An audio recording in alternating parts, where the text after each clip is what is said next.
Hi there, Bridget Mackay here, and I'm an attorney in Petaluma. I work in the area of estate planning and elder law, and you are joining me for my final part in a 4-part series on the End of Life Options Act, which California is implementing on June 9th of this year. So the final series, we're going to talk about what protections are in this law.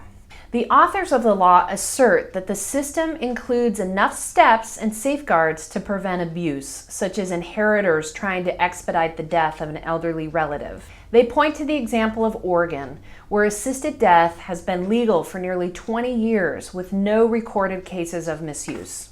In the law, physicians must inform the patient that he or she may rescind the request for an aid in dying drug at any time and in any manner. So at any point, the patient can stop this process from happening. Furthermore, as you learned from our earlier video blogs, the request for a prescription cannot be made on behalf of a patient through an agent under a power of attorney, or an agent under an advanced healthcare directive, or a conservator, or any other person.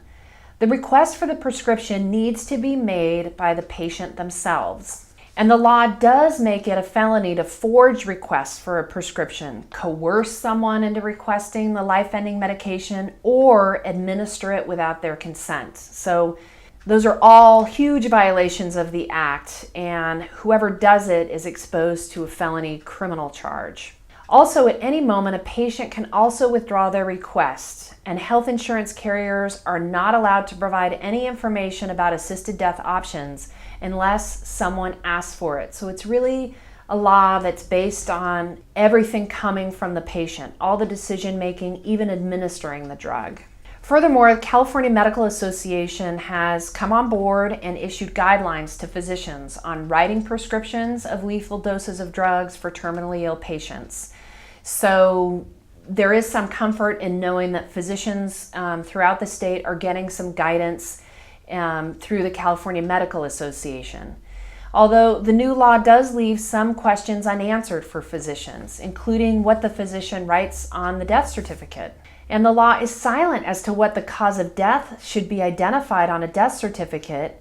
It does say taking an aid in dying drug shall not constitute suicide. So if suicide is not the reason of death on the death certificate, a lot of discussion among physicians would be the underlying diagnosis that led this patient to a decision to end their life early because of the terminally ill diagnosis. So the discussion is that what is on the death certificate will be whatever that terminally ill diagnosis was.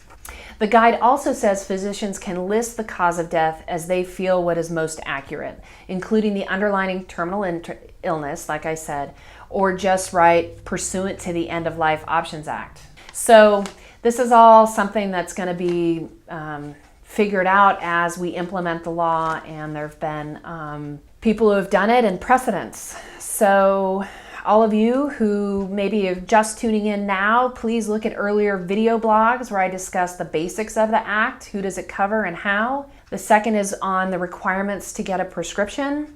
And the third is how the prescription is administered. Thank you.